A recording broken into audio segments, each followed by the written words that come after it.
Okay. You there, Bob? Yes, I just got in. Okay. Ball is yours, Rick. Take it away. Utility Board public meeting for August 18th, 2020 is now called to order.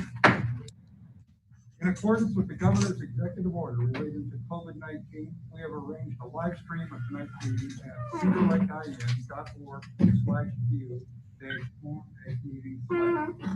You must join the meeting through the link to participate during public comment. If you have a question or comment about an item on the agenda, please email jill.muir@cedarlakein.org by 4 p.m. Mrs. Muir will ensure that all submissions are shared and the submissions are entered into the minutes of the meeting. Please keep your comments civil and constructive to the public policy issues. Bob, would you lead us in the pledge, please? Just a second, I had a cough drop in my mouth. Oh, I'm sorry.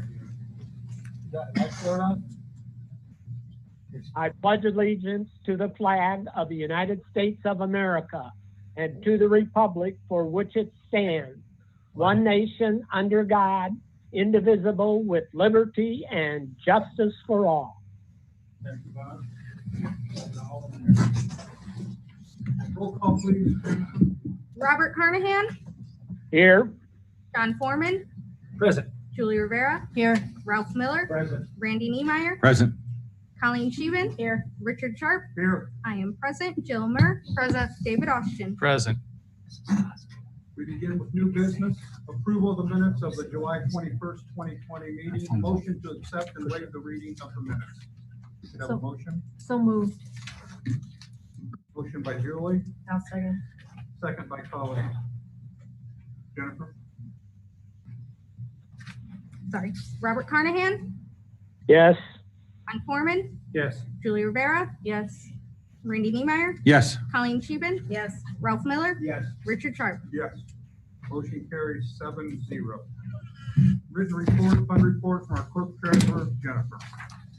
Previously, before the meeting, I passed out to you all, and I also emailed to you, Bob. I apologize, it was late in the day. An updated billing and receipting summary, as I've been doing for the last few months. I also sent you the updated cash report for the water and wastewater utilities. As you can see, when comparing July of 2019 to July of 2020, our services have increased with the development increase, but when looking at what we bill compared to what we are receiving in revenue wise, there's really not much of a difference.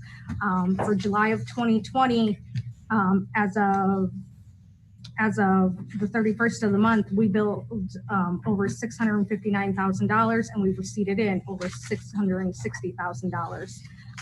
We are still not applying penalties, and with excluding penalties from March, April, May, June, July, and August billing, we're looking at a little over $63,000 that, you know, we're missing out on, that's not being billed. I'd kind of like to segue a little bit, keeping up with Governor Holcomb's executive orders, with the resolutions you all have passed over the last few months in regards to penalties, and with the newest order that the IURC has put out. I developed a draft of a payment plan for customers that are behind on their accounts. I have given you all a copy, and I've also given David a copy. That way he can glance through it, give me some feedback. So I would like all of your blessing that upon discussion with David, if I could go ahead and implement a payment plan for customers that contact us to spread out their past due balances, you know, without penalizing them further. Being that we're part of the IURC, I would really ask that at the end of the day, all accounts, we don't penalize, we just continue it until the end of the IURC's order, which as of right now is October 12th. So another few months, a couple of months, sorry, just to make it clean across the board. That way nothing comes back, and you know, we give folks a chance to get caught up. Jen, this is good work. Yeah. Very good job.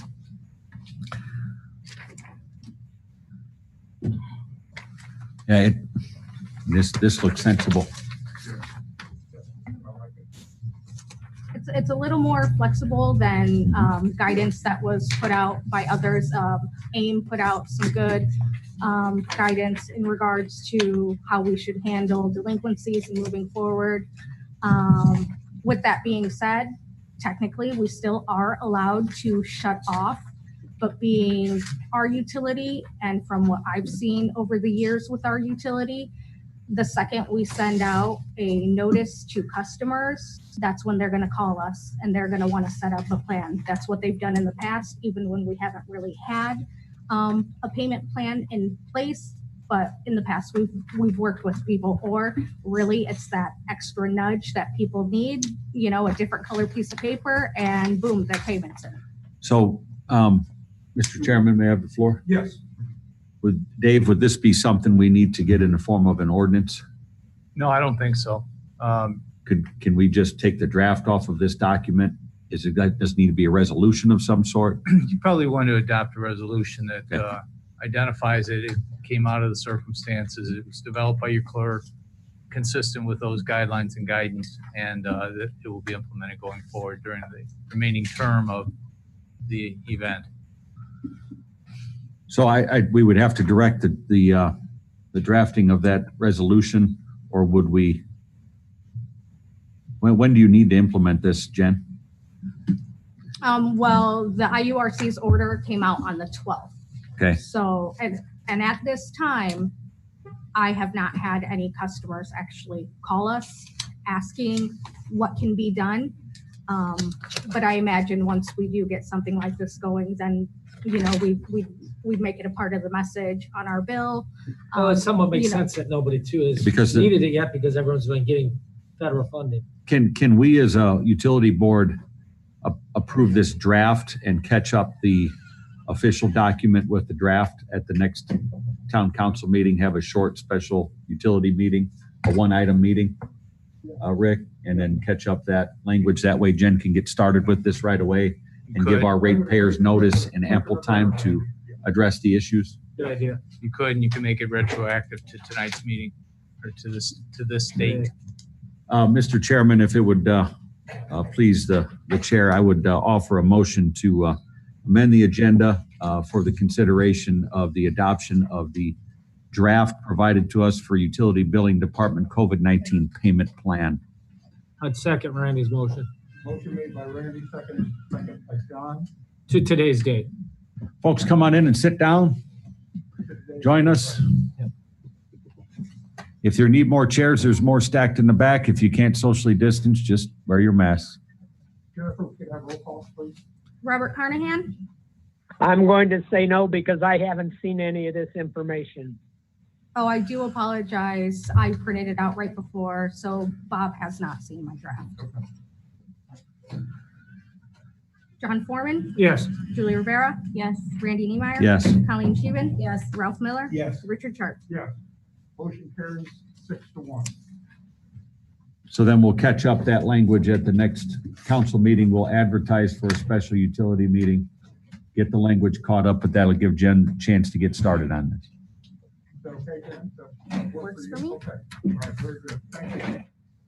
Nicely done, Jennifer. Thank you. That concludes, Unless anybody has any questions, yeah. I don't have any further updates for utility board.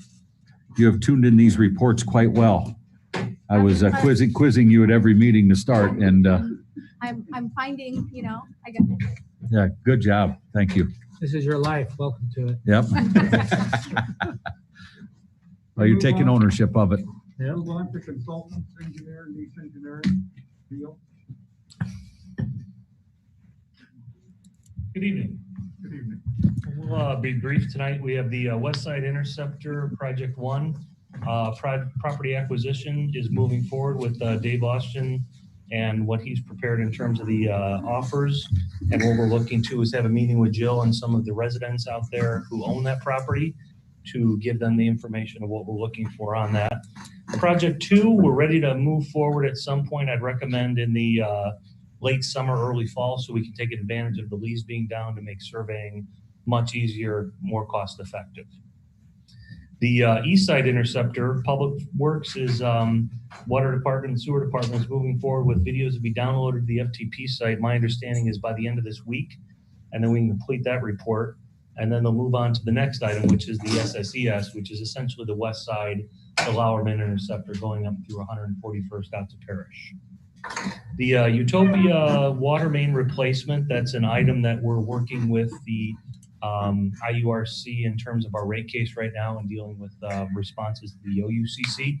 And the water utility is looking for locates, and we're working with Jill's office to provide them with assistance for possibly companies that can help them with specialty locates that they have in those areas, providing maps to the water utility and water department to find some of the tougher areas that are either fences, backyards, landscape areas. But we've been able to get a lot of information from the county and from other sources on where those utilities are located at that we just didn't have either in our office or you guys had in-house from your acquisition of that water utility of Utilities Inc. on the west side. Any questions? No, sir, not from me. Questions for Neil? Thank you. We like the fast report, Neil. Thank you. I appreciate it. Yeah. Thanks so much. Our Director of Operations, Tim? FYI for the audience here, this is the utility board meeting. The council meeting will follow this. Good evening. Good evening. I guess they did finish up doing the east side videoing today. They sent that stuff to Neil, so that's a good accomplishment there. They did find some places that need to be repaired, so once we get with Neil and get a plan, we'll get those places fixed as soon as possible and get some infiltration taken care of. We got force main on lift station 13, which is off of Parish behind Mr. Foreman's house there. That's in need of being replaced. We had a break in there last week, Friday, and the pipe had a hole in it the size of a softball pretty much. So it's deteriorated. It's time. It's about in the last 4 years, that's like the fourth or fifth time it's broken up in that area. Yeah. So we're going to be getting bids from some of our contractors, get 3 prices and Awesome. Get a plan. Talk to Neil about doing some survey work out there, just some minimal, just to make sure we keep it in the road right away because it meanders up. It's not a Right up through the side of that road. straight path. So we're working on that. And the sprinkler schedule we brought up last month, we need to implement something of that nature. And I think that like Monday, Wednesday, Friday would be even addresses. Tuesday, Thursday, Saturday would be odd addresses, just due to the fact that all the people that have sprinkler systems, you set the dates on the walls instead of odd days, even days. You know what I mean? It seems like the Monday, Wednesday, and Friday would work for people to set up their timers. So Good idea. properly. So everybody'd have 3 days a week, and it's the odd and even was the first idea, but then I know I have a sprinkler at home, and when you do it by the days instead of the dates. So I think that would work out. Are you working on a policy initiative that would reflect that, Tim, or to direct the town administrator to put together a policy draft? That way we've Yeah, and got I something don't to consider. know. I don't know what we need to do to implement that, but we need to do whatever's It'd be necessary. an updating of town code. It would. There'd be an ordinance. I'm sure if you worked on it for any I've other, done this before. once This or is twice common. probably. It's common. Okay, good. So You guys covered that in law school. No, I was at Salesian. So so I guess if you guys can make that recommendation to get the ordinance drafted or whatever we can do to move that forward, that'd be awesome. Do you want, Mr. Chairman, do you want to allow us to amend the agenda and make that happen right now? I'd like to amend the agenda in order to make a motion in favor of creating a sprinkling schedule ordinance. Second, Motion by John, second by Randy. Jennifer? Sorry, You're I'm fine. slow You could have tonight said all in writing. favor, I think, for that one. Robert Carnahan, Yes. John Foreman. Yes. Julie Rivera. Yes. Randy Niemeyer. Yes. Colleen Scheeben. Yes. Ralph Miller. Yes. Richard Sharp. Yes, motion carries 7-0. Thank you much. Any questions or anything? Nope, thank you. That's all I have. Okay, have a good night. Thanks, Tim. Thank you. Town administrator, Council, I wanted to report to you that the 2019 Consumer Confidence Report went out. We are doing some action plan items on that, including updating our contact list with IDEM and updating various calendars as our system grows to do our requirements on testing. So we're making sure all of that is in place. So that's one of the things we're working on internally, as well as setting up redundancies within our system to make sure that everyone stays informed. So there'll be more coming to you on that matter. thank you. Any questions? Town attorney, David? Rate case is proceeding apace. OUCC pre-filing of their evidence will be next week. That will kick the next events to occur on the timetable over the next couple of months in advance of the October hearing. Gotcha. Still in task. So the October hearing still? That's still on. Okay, good. Thank you, Dave. JMOB report, Joe, I'll let you. Council, I am playing phone tag with Craig at the moment, I trying to understand. schedule some dates. Okay, very good. Thank you. Any public comment? Public comment? Bill, did you have any public comment? No, we have asked that the emails come in, Yeah. and we have no one hand raised on. Okay. No public comment. This meeting is adjourned. Next meeting Tuesday, September 15th, 2020. Thank you, We're Rick. going to move into the town council meeting in just a few minutes. So to the audience gathering, you can come inside, we can set up more chairs, and if you can't socially distance, just wear your mask. That's all. Probably get most of them out right off the bat, so.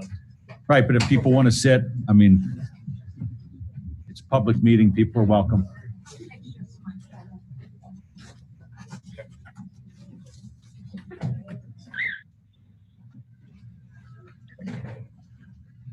Tweety Bird's here. He is.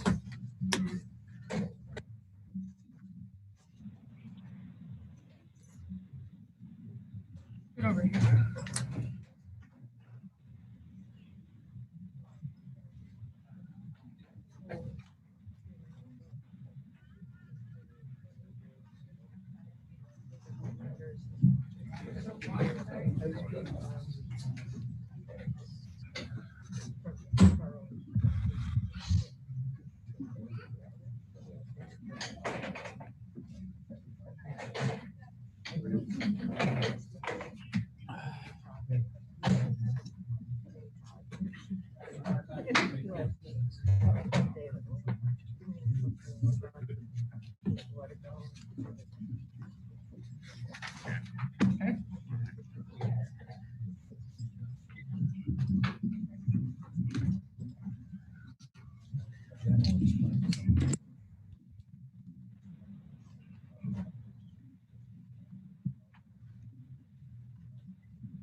What are they doing? They own that plaza. And they applied for a facade grant. That's where it could be salon. I didn't know that. The Great Oaks Plaza. He's managing an apartment. Yeah.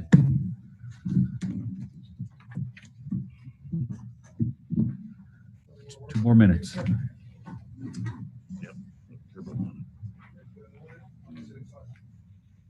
don't know what the final cost is yet, but it's gonna be close to that.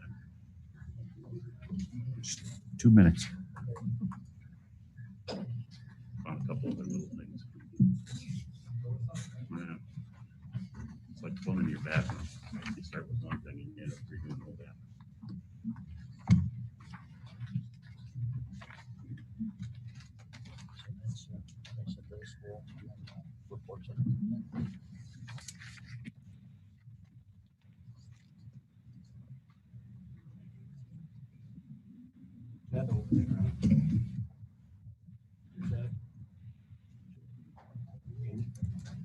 Yeah. It's a good deal. You look at your.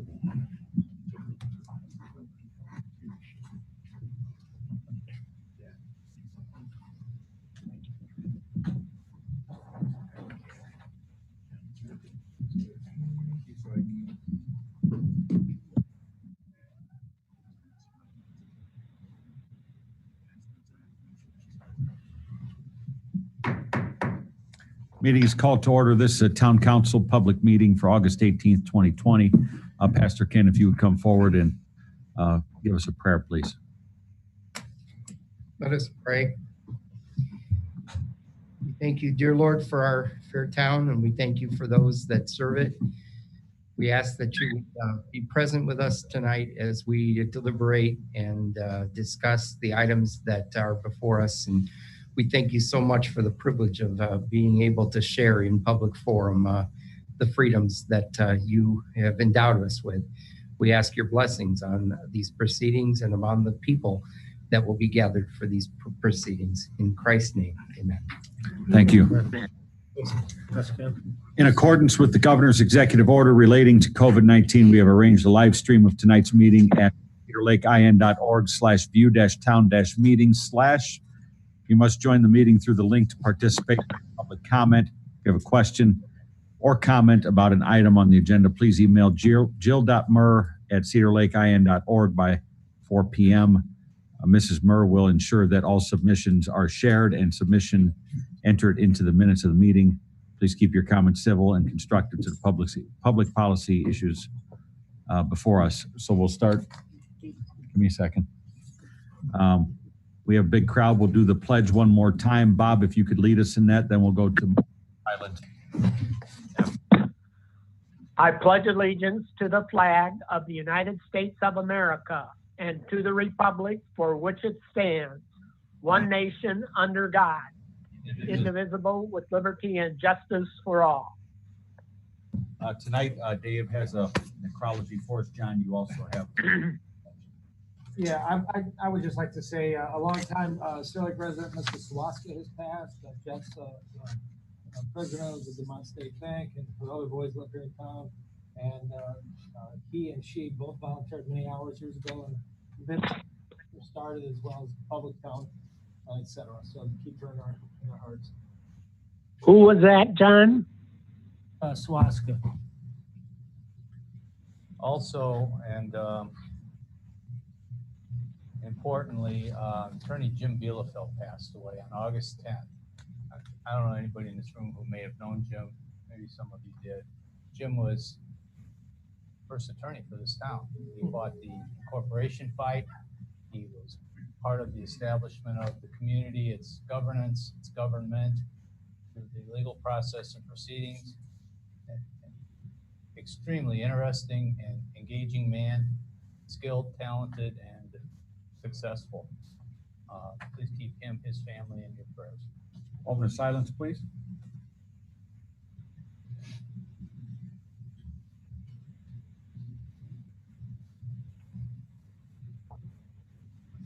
Thank you very much.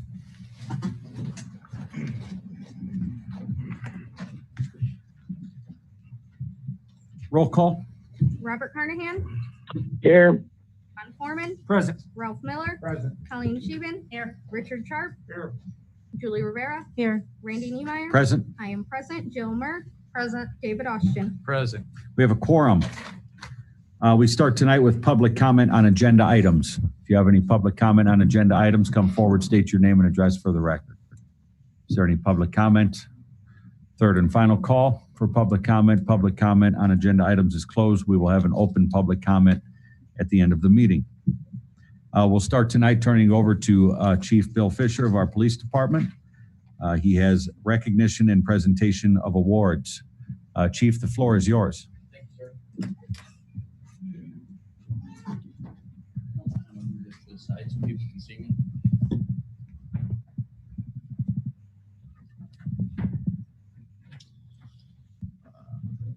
Council members, in February of this year, I recommended a life-saving award to the District 1 Law Enforcement Council, as well as a civilian award due to the COVID-19 outbreak.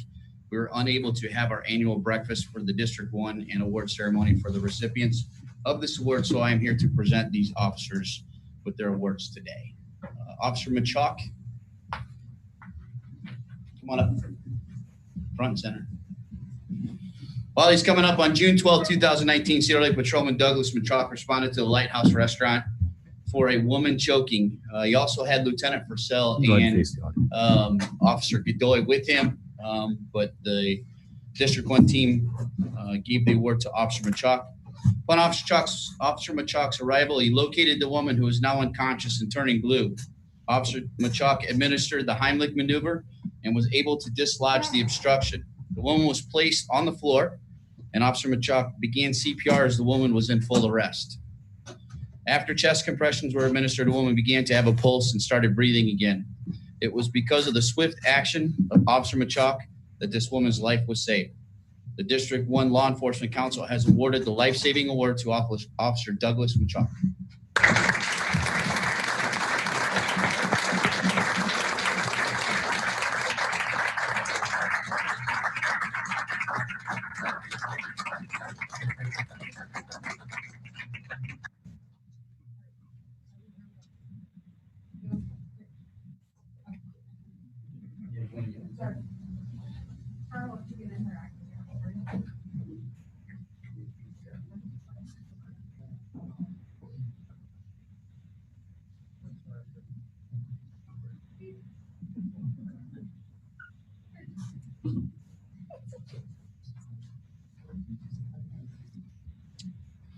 Next, Jack.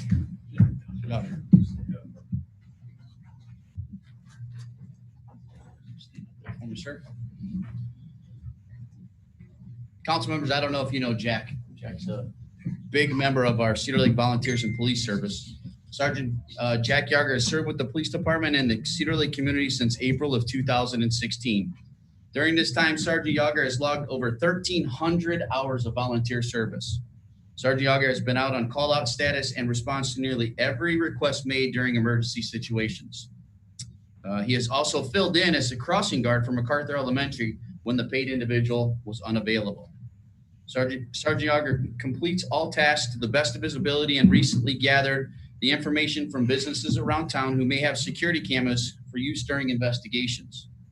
Sergeant Yager has spent many volunteer hours devoted to promoting the Cedar Lake Police Department and the town of Cedar Lake in activities such as parades, community events, and festivals.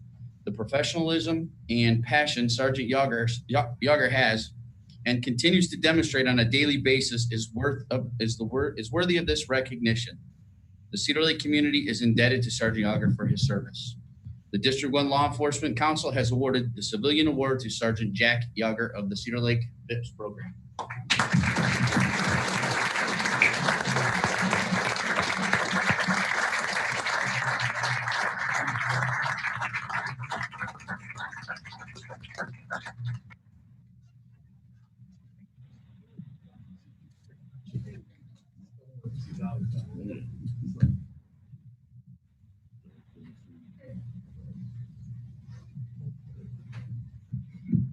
Couple more, sir.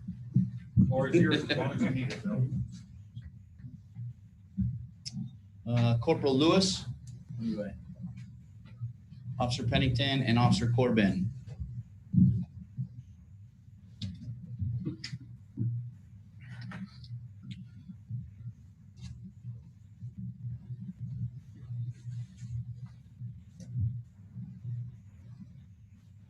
On July 27th, 2020, the Cedar Lake Police Department and the Cedar Lake Fire Department were dispatched to the 140 Hunter block of Wheeler Street. Dispatch advised Corporal Lewis, Officer Pennington, and Officer Dustin Corbin that a male had been shot in the leg by robbers. Upon arrival, Corporal Lewis and Officer Pennington entered the residence through the front door. Officers did not know if the suspects were still on scene or not. When they entered the residence, they find the entire floor to be covered in blood.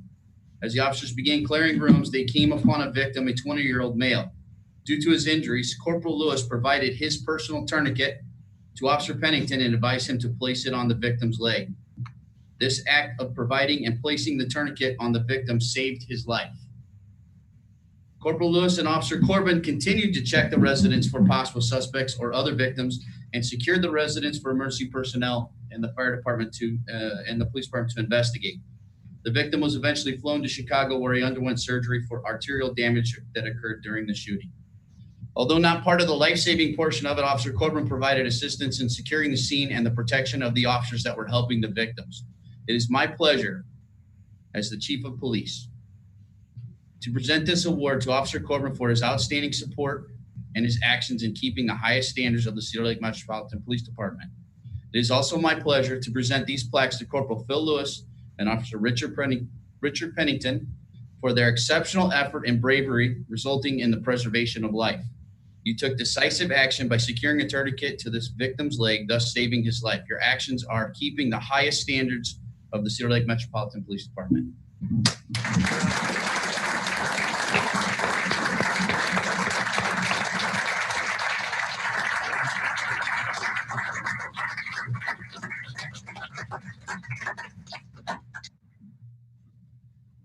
Nice job.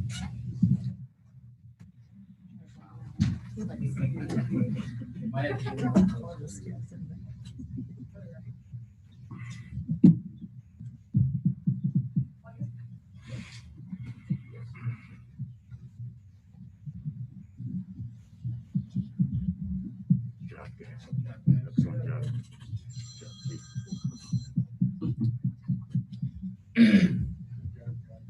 Council, as you all are aware, June 25th, 2020 was a difficult day for myself, the Cedar Lake Police Department, and the town of Cedar Lake community. Losing a brother that you've worked with for several years is not easy, but it was even more difficult for the Wood family, losing a father and a husband. After the passing, I was notified by my secretary that a group of children were having a lemonade stand in Centennial Park, or Centennial Subdivision. And these are not uncommon during the summer months, but we found out that these children are having this lemonade stand to collect donations for the Keith Wood family during this difficult time. Darlene and I went to the stand where we made our donation and had some lemonade with the children, as you can see on this photo. Did we get the photo, Frank? Frank's not in here. Did you get that photo?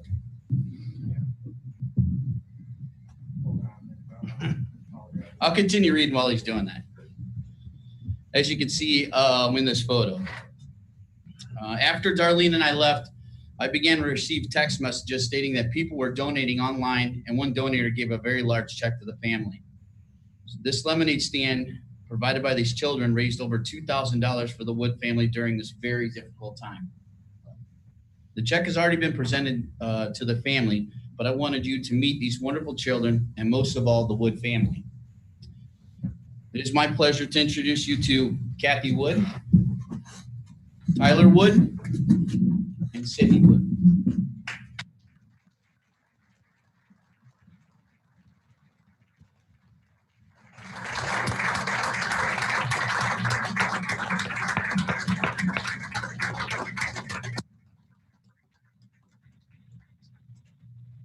I would also like to introduce you. Now, I'm going to ruin these last names. I apologize up front, okay? We have Abigail. How do you say that last name? Dragosick, okay. Abigail Dragosick. Tyler Larson. Addison Dragosick. Ella Dragosick. Tegan. No? Okay. How about Maverick? They're not here also? Is that Paisley? Not here also? Layla Perez?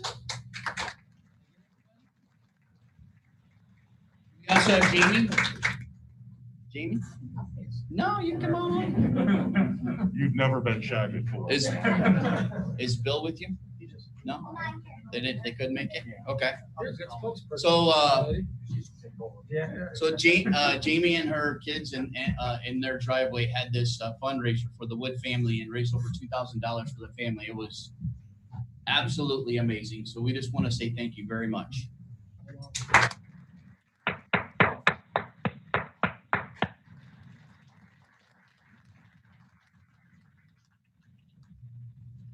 Thank you, guys.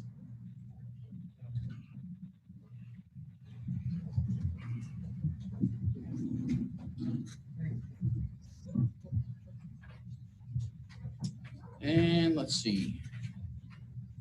After Corporal Wood's passing, we received many words of encouragement and prayers. But a few weeks after the passing, I received this from Tiffany Sheehy.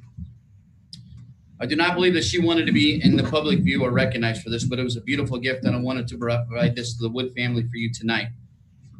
This is a brick that states, and I quote, "In loving memory of Corporal Keith Wood, CLPD number 27, your service and dedication to our community will never be forgotten." On behalf of Ms. Sheehy, I present this gift to the Wood family. Very nice.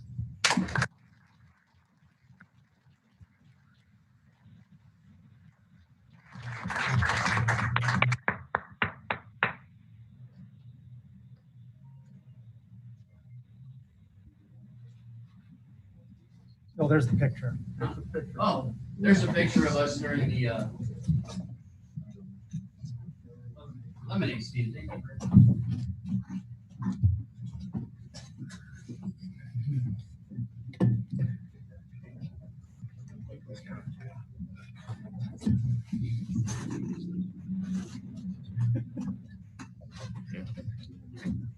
I want you to keep working the camera.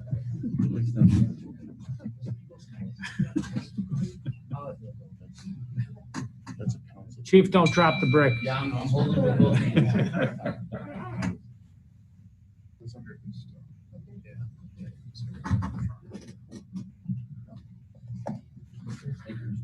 Nice job, Thank you, Chief. Thank you to the Wood family for giving us Keith for so many years. It's his sacrifice, his hard work, greatly appreciated. He'll always be a part of our family. Yeah, one more thing, sir. Okay. I realize it's under the same docket, so. It's okay. I was going to come to that anyways. There you go. This just took place today. It's been in the works for a couple of days. Nick Hoffman, can you stand up for me? I'll let him say a few words here in a second. Nick is working towards his Eagle Scout, and he has decided to do a little project that we are going to assist him with. So I'll let him speak. Come on up here, buddy. Hello, I'm Nick Hoffman, and I'm from Troop 129 out of the Eagles, the Fraternal Order of Eagles. And my project was to plan, build, decorate, and place 5 U.S. flag retirement drop boxes around the town of Cedar Lake. The locations are here at the Town Hall and Police Department, the Fraternal Order of Eagles 2529, Chamber of Commerce Office, Frank's Backyard Barbecue, and Leo's Pet Garden Home. These locations were chosen to make access easy for the community to correctly dispose of their old tattered U.S. flags. I'll be collecting and proceeding with a flag retirement ceremony, and the ceremony will be a tradition for my troop so we can carry on through the years. Excellent. Very nice Very job, good. Nick.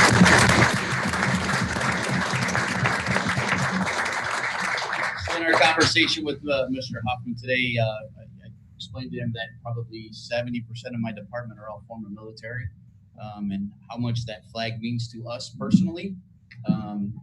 And the fact that he's going to honor that flag and dispose of it properly means a lot to us. So I told him that anything he needs from the police department, he will get. And so we have a box in our lobby. If you get a chance to go look, it's pretty neat looking. They painted it red, white, blue, and with stars, and says a little thing on the front, and plenty of space to put any tether, any flags that need to be properly disposed of. So help him get his Eagle Scout. Mr. Hoffman, thank you for the contribution. It's so important, especially in these times, that people honor the flag that we all enjoy freedoms under, and the way that you're honoring it by a proper retirement says a lot about your character and your love for this country. So it's greatly appreciated, your patriotism and respect for our flag. So thank you for your hard work. Yeah.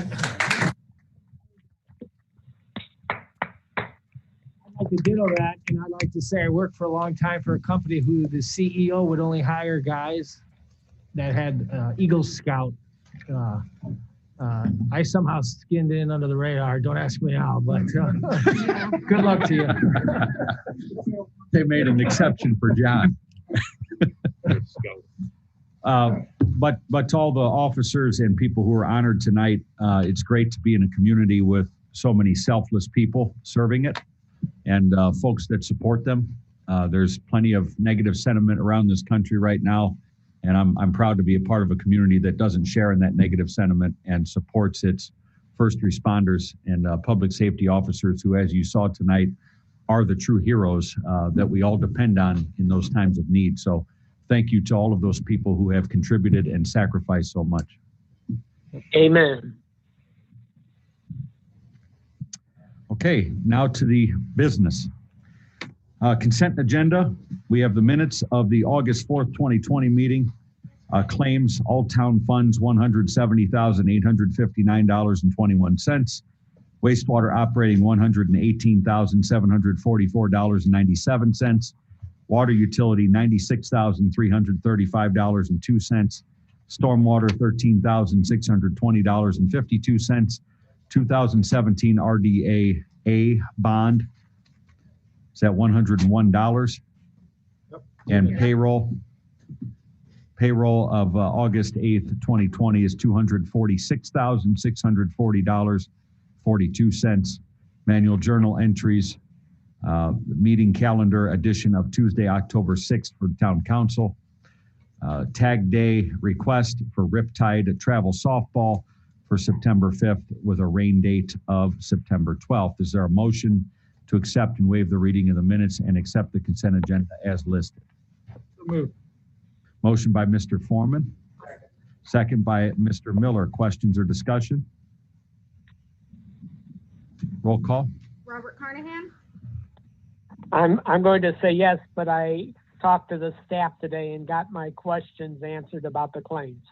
Thank you. John Foreman, Yes. Ralph Miller, Yes. Colleen Scheven. Yes. Richard Sharp. Yes. Julie Rivera. Yes. Randy Niemeyer. Yes, motion carries 7-0. Item 1 under ordinances and resolutions is ordinance number 1352, reimbursement fee. I was notified prior to the meeting that this is not quite ready yet. It would be appreciated if the council would consider a motion to defer this item. Motion by Mr. Miller. Second. Second by Mr. Sharp. Questions or discussion? Roll call. Robert Carnahan, Yes. John Foreman, Yes. Ralph Miller. Yes. Colleen Scheven. Yes. Richard Sharp. Yes. Julie Rivera. Yes. Randy Niemeyer. Yes, motion carries 7-0. Mr. Austin, when can we expect this ordinance to be ready for consideration? I have substantive provisions here at staff level.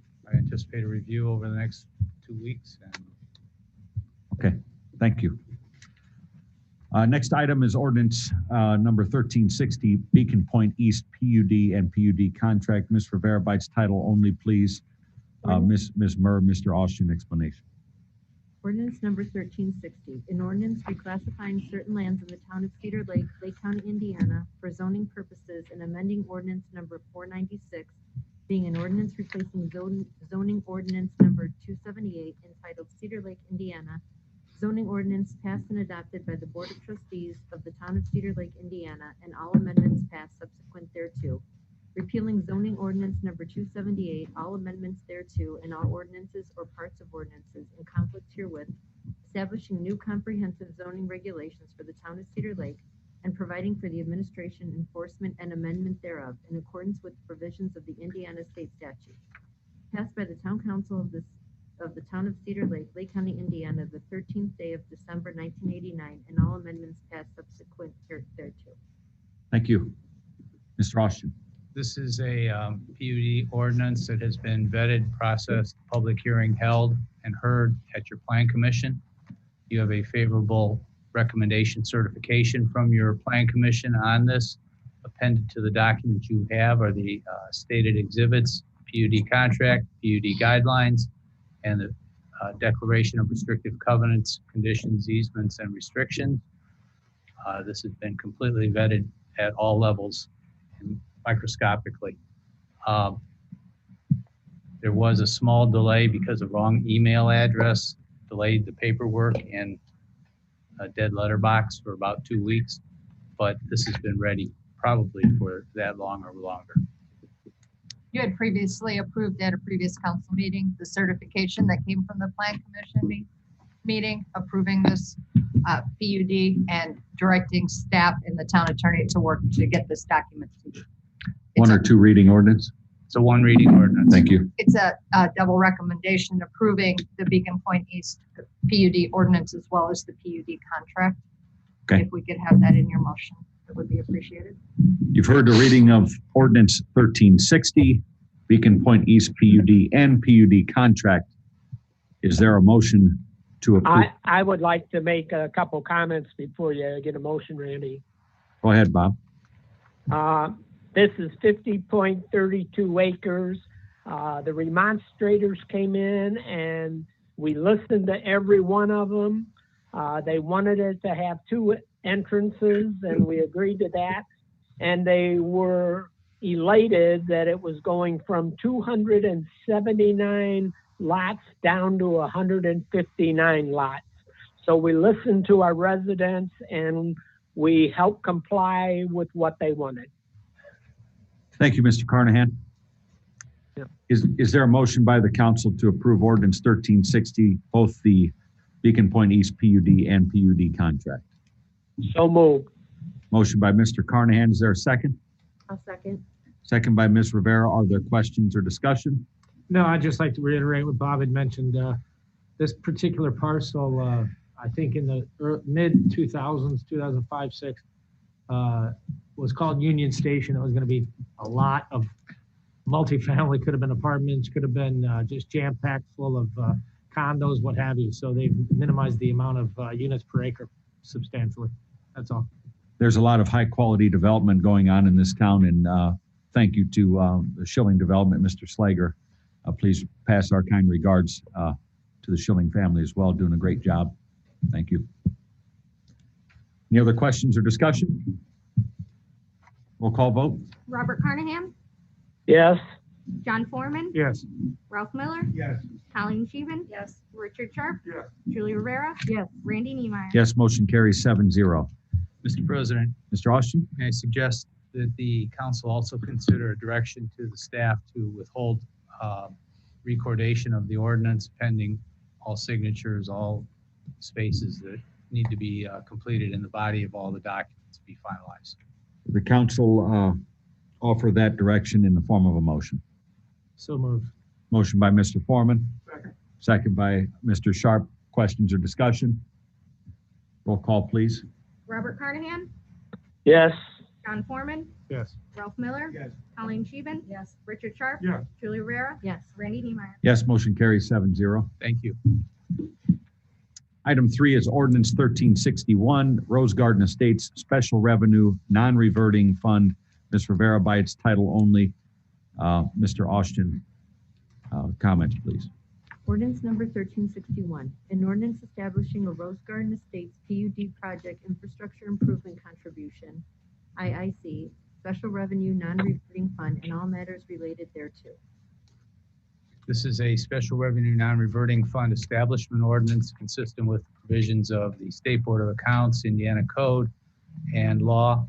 It is for the purpose of receiving the $1,000 fee that was agreed to be paid by Lennar when they secured their PUD approval for their project development on West 141st Avenue for the purposes intended to be used by this town council, i.e. utility and infrastructure.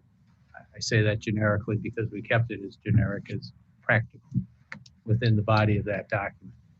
So now when a permit application is received and permit fees are charged and collected, there will be not only a line item, but a collection, and that amount will be deposited into this account.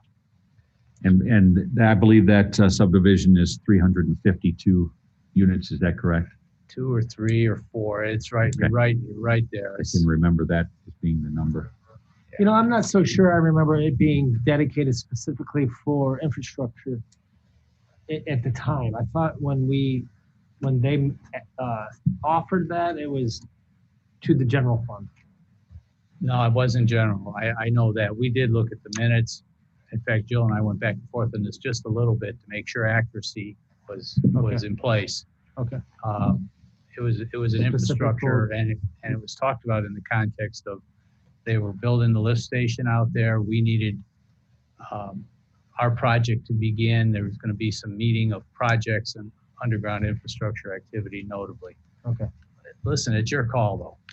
Saying that, it's a council call, discretionary. Yeah, it's a one-time deal. When those 352 units are up, that $352,000 is up. Mhm. So I would ask just whoever, if this gets a motion in a positive manner, that somebody just make it contingent upon the notes and approvals from that plan commission, just so we're consistent with what we told the public back then. Plan Commission has this already was- given all of its approvals and. Correct. Well, how the wording was in the minutes of that time frame. We certainly can look at that, Yeah, just to Of course. double check. of course. Would you like to make that motion on the first reading, Mr. Foreman? I would. I'd like to make a motion for ordinance 1361 Rose Garden Estates Special Revenue Non-Reverting Fund be established. And I'd like to have it be contingent on, it was spelled out in prior minutes that it was specifically for roads, infrastructure, et cetera. Thank you. And let that be part of the minutes, John? Sure, why not? Thank you. Is there a second? I'll second. Second by Ms. Rivera. Are there questions or discussion? Roll call? Robert Carnahan, Yes. John Foreman, Yes. Ralph Miller. Yes. Colleen Scheeben. Yes. Richard Sharp. Yes. Julie Rivera. Yes. Randy Neimeyer. Yes, motion carries 7-0. Is there a motion to suspend the rules to allow for a second reading? Second. Motion by Mr. Miller, second by Mr. Sharp. Questions or discussion? Roll call? Robert Carnahan, Yes. John Foreman, Yes. Ralph Miller. Yes. Colleen Scheeben. Yes. Richard Sharp. Yes. Julie Rivera. Yes. Randy Neimeyer. Yes, carries. Ms. Rivera, title only, please. Ordinance 1361, second reading.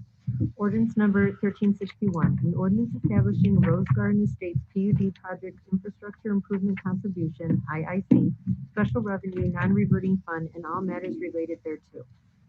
Thank you. Is there a motion by the council to adopt ordinance 1361? I would like to make a motion to adopt ordinance 1361 Rose Garden Estates Special Revenue Non-Reverting, again contingent upon the same motion as made prior with regards to the use. Thank you, Mr. Foreman. Is there a second? Second by Ms. Scheeben. Questions or discussion? Roll call? Robert Carnahan, Yes. John Foreman, Yes. Ralph Miller. Yes. Colleen Scheeben. Yes. Richard Sharp. Yes. Julie Rivera. Yes. Randy Neimeyer. Yes, motion carries 7-0. BZA item 1 is owner Brian Kubel, petitioner Eric Moore, 13135 Moore Street, special use variance. Board of Zoning Appeals certifies a favorable recommendation to the town council for the requested special use variance to allow the petitioner Eric Moore to operate a woodworking/assembly shop, contingent parking lot improvements to include 10 paved parking spaces, B2 zoning district by a vote of 4 in favor, 0 against. Mr. Carnahan, did you attend or listen into the meeting? I did, and everything seemed agreeable with the board and no opposition to it. Okay, thank you. You have a favorable recommendation in front of you, Mr. Kubiak? Also, part of that motion was to include bringing the parking lot lighting into town standards. Yeah, it says here that there's contingent on parking lot improvements. So that was just a generic, Well, and they did specify lighting at the meeting. It was specified that lighting. okay. But I think it was just put in here. We discussed it with Brian and it's good, but it did say, I guess parking lot improvements it was specific because there's one light that's shining in people's eyes, so. Okay. Tim, this is your laundromat? Correct. Okay, thank you. There's a favorable recommendation in front of you from the Board of Zoning Appeals with contingencies. Is there a motion to approve this special use variance? Motion by Mr. Miller. Is there a second? Second by Mr. Sharp. Are there questions or discussion? Roll call? Robert Carnahan, Yes.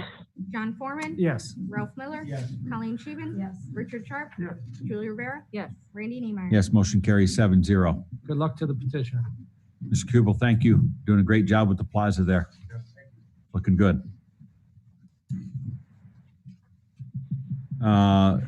Plan item number 1 is performance letter of credit, Summer Winds Residential, Unit 1. Council, this is your letter of credit for Summer Winds Residential Unit 1. It is your irrevocable replacement letter of credit in the total amount of $244,187.85 with an expiration of August 15th, 2021. This has been vetted through your town attorney, town engineer, and staff and plan commission. It's recommended you approve this letter of credit. Thank you.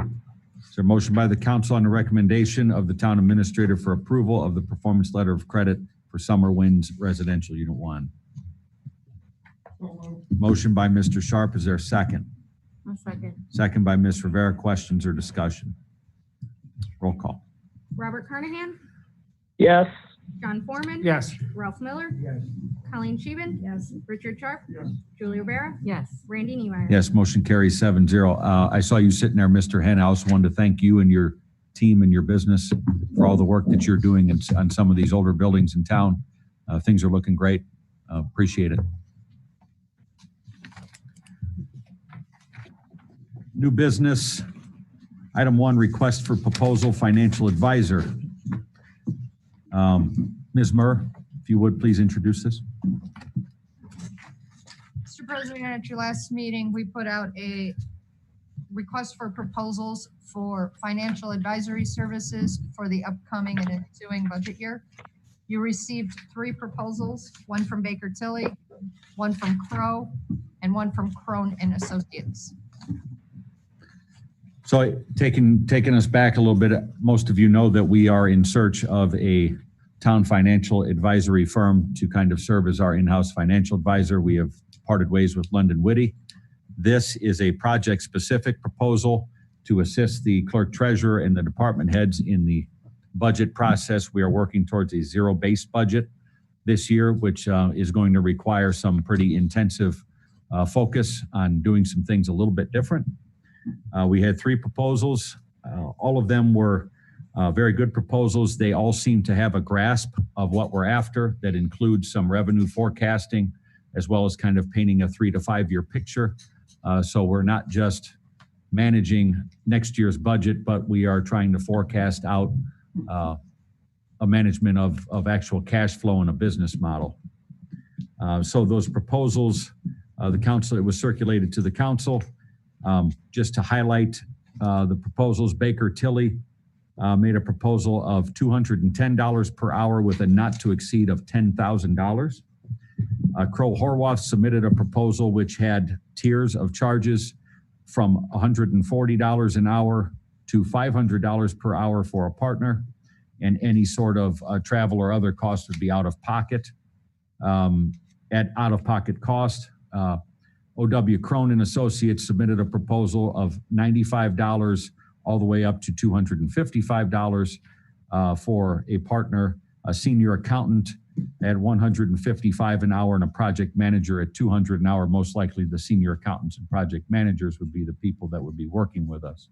So we have competitive proposals, all of them just a little bit different, but vetting those 3 firms, and the council can pipe in at any time. Let us know what your thoughts or review were. In my opinion, we have 3 very qualified firms that seem to understand our community. Crone went the extra step in delivering his material hand-delivered to the town hall to visit the town. Also, they put together a kind of pro forma mock budget analysis, which was very interesting to see how they formulate their product. So we have good firms to choose from here. I'd appreciate if the council offers any comments on their evaluation of those proposals. I have a question.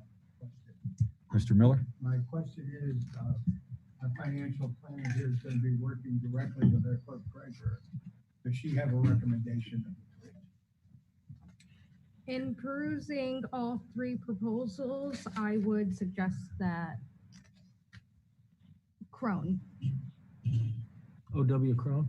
yes. Yeah, they seem like this is what they do, and as did the Crow proposal.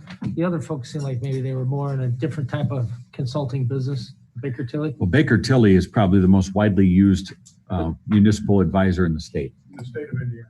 And it's probably Lake County. But Okay, but they do a lot of Yeah. other things besides in the. what Jen's recommendation is, and I can probably understand why that is, because it seemed like Crone grasped the job order very, very well. I see. And O.W. Crone, Buzz, they call him, he has a smaller firm, a little more acquainted with the small town. I like this Rolling prices communities. best. He's got great prices too. Do we have any A recommendations little more focus. from them, or is this trial run our? So this will be for this project, but the Right. great thing about this is it is an opportunity in reviewing these proposals and now bringing someone on for a project to really see how someone's going to interact with our people. So it's a great test run. We first offered this opportunity to our staff utility accountant, Sue Hayes, but Sue is working diligently on our water utility case. And she said that she would prefer if we contracted this out. And so we have these proposals, and Jen's recommendation is O.W. Crone and Associates. After reading through. I'll make a motion with Jen's recommendation. Bob, I had the floor. Yes. I had the Huh? floor. Good job. It's okay, Bob. Just, Yeah, I was talking and when you were gonna make a motion. it's okay. I- Okay. Go ahead, Ralph. I was saying that as I went over the information, I also wanted to go with Crone, but I wanted some input for myself, from our clerk treasurer, and also I would like some input from Rick, being, an accountant for so many years, before I would be able to make a decision. But reading the information, I was heading that way. Okay, thank you, Ralph. I agree with Ralph, I agree with Jennifer that I reviewed this, and I think Crone was the one I would have recommended also. Does the council Like have, Randy said, it's the size that's gonna make a big difference too. I mean, we don't think, Baker Tilly's a great firm, so I don't think we, they're all very good firms, yeah, yeah. all of them. Yeah. They all come very highly recommended, so Absolutely. I don't think we can go wrong with any of them. Is there any other council discussion on this? Okay, a motion, Bob? I'm gonna let Ralph, he seemed like he wanted to make the motion. No, Bob, I wanted to finish my sentence. I was talking, Oh, okay, when you started to make your motion. I'm more than happy. okay, I didn't hear you talking. Yeah. All right, I'll go ahead and make the motion with the recommendation of our clerk treasurer, Jennifer Sandberg. Motion by Mr. Carnahan, thank you. Is there a second? I'll second it. Second by Mr. Miller. Questions or discussion? Roll call, please. Robert Carnahan, Yes. John Foreman, Yes. Ralph Miller, Yes. Colleen Scheeben. Yes. Richard Sharp. Yes. Julie Rivera. Yes. Randy Niemeyer. Yes, motion carries 7-0. I want to remind the council to continue to review the materials. Call any references that you need to call, because we will be looking to make a decision on our town financial advisory service sometime near the end of this budget season. So we will go into next year's business with people all up to speed and the transition complete.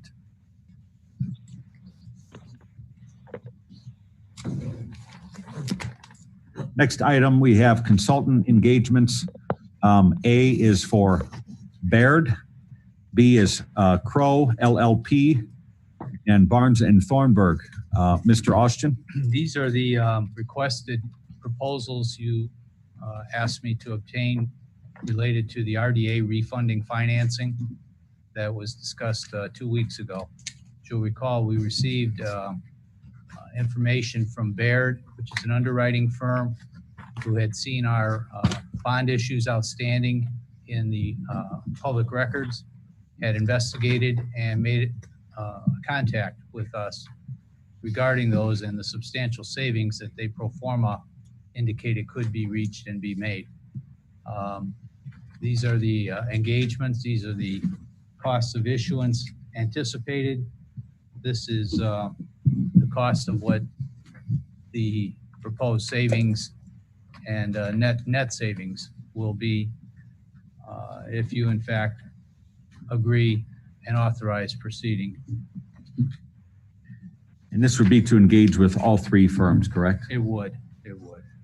And what would be the estimated savings on the bond refunding? I was just looking, Randy, it was somewhere in the 300,000+ range. Thank you.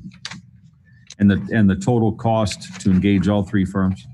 100, well, the cost of the bond issue, including everything, ratings and underwriting and all that, just in excess of 150,000. Okay, thank you. Is there a motion by the council on consultant engagements for Baird, Crow, and Barnes and Thornburg?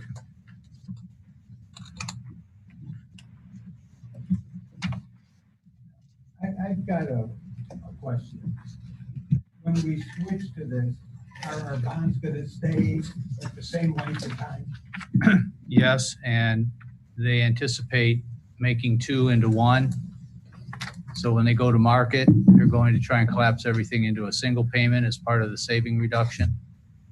So, net savings of somewhere in the $200,000 range Plus. after expenses. oh, no, plus. Okay. It was between 250 and 300,000 was their pro forma. Okay. Now, it could be different, and you'll be notified, and you'll be informed, and you'll be briefed along the way. And if they can't accomplish the objectives, they're not going to close a bond issue for you. And if they don't do that, they don't get paid. And these So- bonds will close the same time as the current bond. We're not gonna be, You're talking about the term of bond life is what Yeah. you're talking about, Ralph. Yes. My understanding is that they will be that way, and they're that way because of the indenture that is the contract for the bonds being issued in the first place in 2007 and in 2013. I have a similar question. You said we're going to save 300,000 plus, but then you said the cost would be about 150,000. So I thought we were only going to save about 150,000 once we paid the 150,000. That's not correct? Every word I say, Bob, is really important here. Net means just that, net. And when I suggest to you that the estimate of costs of issuance is 150,000, that is the cost net of that is the 250 to 300,000 of savings projected over the period of time remaining on the bonds, or singular bonds if collapsed as anticipated. So, did that help, Bob? So then we're going to save somewhere between 150 to 200,000. Between 250 and 300, Bob, that'll be the net. Okay, after expenses. Correct. Okay. Is there a motion by the council on consultant engagements as presented? So moved. Motion by Mr. Sharp, I'll second. second by Ms. Rivera. Questions or discussion? Roll call. Robert Carnahan, Yes. John Foreman. Yes. Ralph Miller, yes. Colleen Scheeben. Yes. Richard Sharp. Yes. Julie Rivera, Yes. Randy Neiman. Yes, motion carries 7-0. Item 3 is fencing. Ms. Murr. Mr. President, this is an item, Councilmember Foreman, you asked to Yeah. have included on your agenda. Absolutely. For the last few years, as we drive down the street out in front of here and come down Constitution, we're looking at this chain link fence that is brutal in the least bit in terms of the way it looks. I'd like to ask that we submit Jill to go after quotes for replacing. Phase A would be the fence along Morris. Phase B would be the other 2 fences with either aluminum or steel wrought iron. I don't have a preference other than leaves won't get stuck in them. Plastic cups, cans, bottles, etc. Won't get stuck in them. And for the funding source, I'd like to use the park impact fee for being able to do this. But for right now, I'd like to submit or ask fence companies for proposals to beautify at least along Morris, as Phase A and Phase B would be a quote for both sides of the street. Is that a motion, Mr. Foreman? It's in the form of a motion, sir. Thank you. Motion by Mr. Foreman I'll second. to direct proposals be sought for fencing. Second by Ms. Scheeben. Questions or discussion? Discussion point. I don't believe that the park impact fee monies can be used for that because this is an existing park. Is that correct? I would defer to legal for a legal opinion on that. I think on a stretch, you can construe that the improvement is for a park that needs an upgrade and can be used. Can you review that I legal, can. please, I before can. we move forward with any sort of And I would be good with that. appropriation of funds? I would be fine with that, but I'd like to at least get moving on proposals. We don't need to identify. I can remove where we will pay for it. It was just a suggestion, but I wanted to make sure that before we get to the point we have proposals, that we understand where we can and can't take money from. Thank Fair you. enough. Yeah. A motion and second on the floor. Any other questions or discussion? Roll call. Robert Carnahan, Yes. John Foreman, Yes. Ralph Miller, Yes. Colleen Scheeben. Yes. Richard Sharp. Yeah. Julie Rivera. Yes. Randy Niemeyer. Yes, motion carries 7-0. Item 4 is Police Department new hire ratification. Jacob Wyrick, Chief Fisher. Yeah, you can move it back in the middle.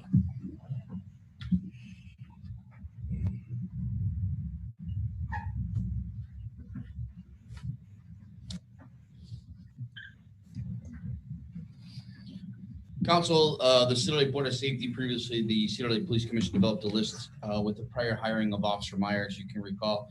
The list included 2 names with the department needing to replace 2 officers. We began to go through the list. The first candidate recently accepted a job at another department and declined any further with Cedar Lake. I'm here to ask that the council's blessing in starting the process to hire the next candidate, Mr. Jake Wyrick. The Board of Safety has unanimously approved the conditional offer of employment be extended to Mr. Wyrick, and I'm seeking the council's permission to extend the conditional offer of employment to Mr. Wyrick. Thank you, Chief Fisher. We have a recommendation from the Board of Public Safety. Is there a motion by the council on a recommendation of the Public Safety Board as well as the Chief of Police to make a conditional offer of hire to Mr. Wyrick? I'll make the motion. Motion by Ms. Scheeben, I'd like to second that motion. second by Mr. Foreman. Questions or discussion? Roll call. Robert Carnahan, Yes. John Foreman, Yes. Ralph Miller, Yes. Colleen Scheeben. Yes. Richard Sharp. Yeah. Julie Rivera. Yes. Randy Niemeyer. Yes, motion carries 7-0. Mr. Wyrick, we look forward to seeing you go through the process and stand in front of us in the uniform for your swearing in soon. Thank you, sir. Appreciate it. Thank you. Some elbows to you. Yeah. And Billy, did you want to take a photo in front of the logo or? We can do it afterwards. That's Okay. fine. I told him that it wasn't a photo op anyway because we would do it. Well, he dressed up nice for a photo op, Chief. I told him to. Mr. Wyrick's already academy certified. He put himself through the academy, finished last November during the COVID issue. He hadn't had an opportunity to get a job because they're doing lateral hires everywhere. So it's going to be brand new, so we got to go through the PERF process. So we Okay. got a good month of testing to do with them. So before we can bring him in front of you for the full-time start. Well, we look forward to seeing you again, Mr. Wyrick. Yeah, thanks, sir. Yep, thank you. Jacob, are you from around here? I'm from Lowell. Yes. Oh, beautiful, great. Good luck to you. Thank you. We have 2 items to add under new business on the agenda. One is vehicle purchase for police. The next, that'd be item 5, and the one after that would be the ambulance bids / equipment purchase. I guess we could probably separate those 2. Number 6 would be ambulance, number 7 would be equipment purchase for the fire department. So item 5 will be vehicle purchase for police. Ms. Murr? Council, your clerk treasurer provided a memorandum to you on vehicle purchase recommendation. Purchasing of a 2020 Ram, a 2020 Dodge Durango, and a 2020 Dodge Journey. Funding for the police vehicles would be 100% from the cumulative capital development funds. And the vehicle for town hall would be split between cumulative capital development as well as the town utilities. Clerk Treasurer, in our budget committee meetings, we had discussed the possibility of buying one of these vehicles utilizing cash on hand. That's my recommendation, is that all three of these vehicles would be outright purchased. We do have the appropriations available within the CCD fund. And we also have the cash on hand within the fund. That definitely helps with our long-term commitments for some of our larger purchases. So that's great news. It's my plan that we get this out of the way, so to speak, and then we have a better idea, especially once we get the ambulance bids back in, where we stand obligation-wise as we move forward with the CCD fund. As of right now, DLGF is estimating that we will receive the max of 5 cents next year for CCD, so that's good Great. news. But you know, this will help us, like you said, with long-term planning. Thank you. We have a recommendation in front of us in the form of a memorandum from our clerk treasurer. This is for the purchase of one 2020 Dodge Ram 1500 4x4 with a vehicle and equipment cost of $34,509.50. One 2020 Dodge Durango Pursuit all-wheel drive with vehicle and equipment cost of $37,884.00, and a vehicle to be used by town staff. And it was explained to me that there is a lot of running around going on here, utilizing vehicles that may be personal vehicles and others for town business. Because of the growth of this community, it was recommended a 2020 Dodge Journey at a cost of $18,347, half paid by utilities.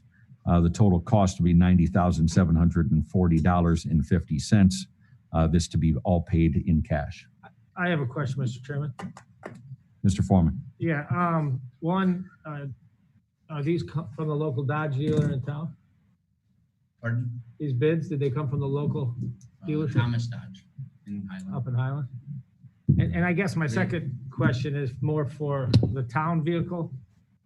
I know we do a lot of running around and everything, but my thoughts are maybe we could utilize one of the older police cars or one of the other assets that we own rather than brand new. I'm just not a brand new car kind of guy. Well, this would be specifically for town hall staff. And really at the end of the day, in my mind, it's a safety issue. So they're not using their personal vehicles. And the last time that we utilized one of the older vehicles, it died in the middle of 133rd on one of my staff members at quite a dangerous intersection of the road. So at the end of the day, you know, my staff is responsible for doing bank runs twice a day. They're running back and forth and around, and it's not fair for them to utilize their personal vehicles. Oh, I would agree with that wholeheartedly. You know, it's been a long time since they've had a proper vehicle. Okay. Not only that, John, but we're going to be bringing on some part-time building inspectors to assist the building department with this growth and having some flexibility of town-owned vehicles so our staff can utilize our equipment would be very helpful. Mr. So we're Foreman. not chasing down payments for mileage and making sure we're tracking the submissions and creating systems of accountability to go with it. Very good. Those are my Mr. two Foreman, questions. Yes, sir. the other reason for it being at Thomas Dodge, the Thomas Dodge won the state bid for the QPA. So the trucks and the vehicles are way less than what James Auto could provide. I did talk to them personally. They just can't beat the QPA price because it's a state bid and it's only valid until this October. I got you. So. Okay, you have a recommendation in front of you. Is there a motion by the council? I'll make a motion to approve the vehicle purchases. Okay. Motion by Ms. Rivera, second by Mr. Sharp. Are there questions or discussion? Roll call. Robert Carnahan, Yes. John Foreman, No. Ralph Miller, Yes. Colleen Sheehan, Yes. Richard Sharp, Yes. Julie Rivera, Yes. Randy Niemeyer. Yes, motion carries 6-1. Next item, this was something that we had to go back to the drawing board on, was the ambulance bids. Ms. Murr, report, please. At your last meeting, the direction was to put the ambulance out to be rebid, removing some duplicative equipment that was in there to outfit another ambulance. It was discussed to move forward with rebidding that ambulance with the equipment to include a power cot loader. All other equipment will be your next agenda item. Okay, thank you. And staff and the town attorney, if so directed, will continue to work towards that and get that spec'd out and advertised and bring bids back to you. Our new town employee, Mr. Rowe, is this something you could assist with Jill and Todd and Dave in putting together this bid spec to make sure that all the equipment and technology is what we need in it, so we have a consistent spec? And time is of the essence. We want to try to get this in early September. Yeah, as soon as possible. Is there a motion by the council to offer that direction that the bid specs be developed by town staff with Chief Wilkening, the town administrator, Cliff Rowe, and Mr. Austin? I'd be happy to make that motion, and it should be pretty straightforward. We already have most Yep. of what we need. Thank you. Motion by Mr. Foreman, I'll second. second by Ms. Sheehan. Roll call. Robert Carnahan, Yes. John Foreman, Yes? Ralph Miller, Yes. Colleen Scheven, Yes. Richard Sharp, Yes. Julie Rivera, Yes. Randy Niemeyer. Yes, motion carries 7-0. Then item number 7 is the ambulance equipment. Mr. President, before you move away from the ambulance bids. So action tonight is to direct the redoing of the bid package. Yes, sir. We did not, as I recall, reject the last bids. You opened and accepted bids. Weren't they taken under advisement, Jill?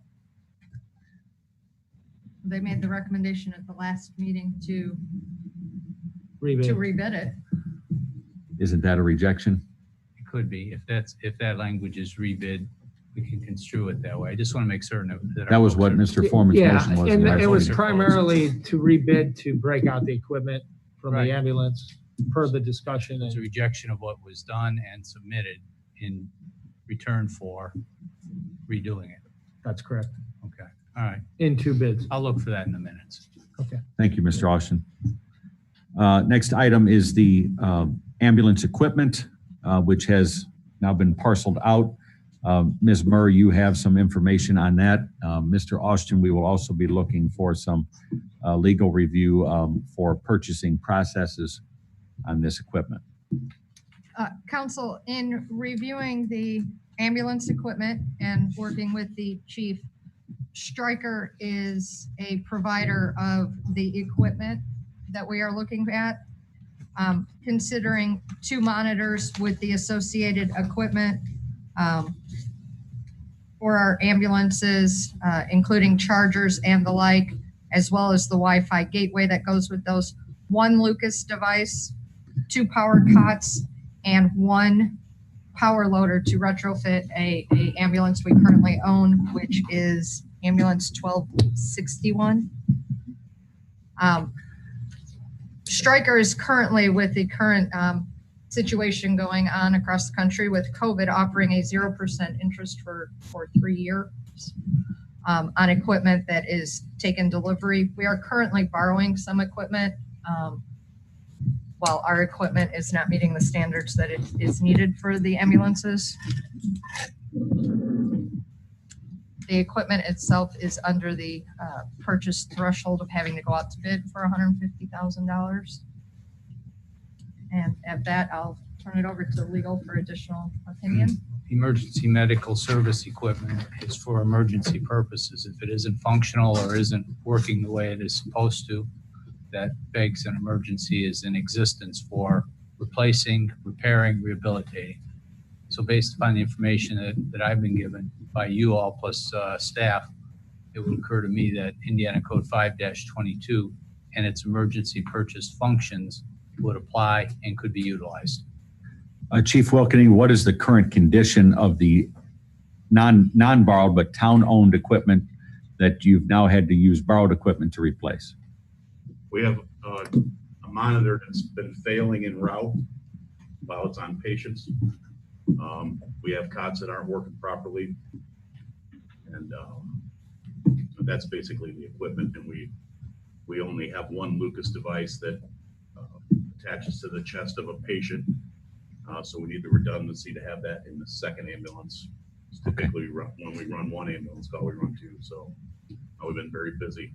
That's the only additional equipment all along that we were talking about. Okay, thank you. Mr. President, And we Mr. have Austin? documentation of it failing. Thank you. that information from the chief needs to be in the minutes of this meeting verbatim. Okay, make sure that the record reflects the chief's comments, Thank you. so the emergency purchasing can commence.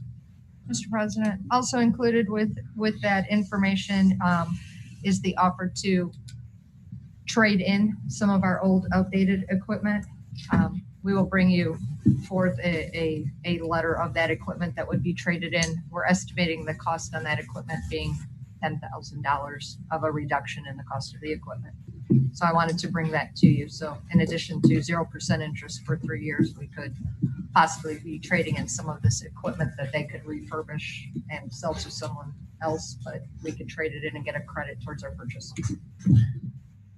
Following the council action tonight, could you please provide for the next public meeting as part of our packet and public documents, the final cost of the equipment as well as the list of equipment that was agreed to be purchased and the trade-in values? Absolutely. Thank you. Is there a motion by the council to approve the emergency purchasing process on the listed equipment by the town administrator? So moved. I'll second. Motion by Ms. Rivera, second by Ms. Sheehan. Questions or discussion? Roll call. Robert Carnahan, Yes. John Foreman, Yes. Ralph Miller, Yes. Colleen Scheven, Yes. Richard Sharp, Yeah. Julie Rivera, Yes. Randy Niemeyer. Yes, motion carries 7-0.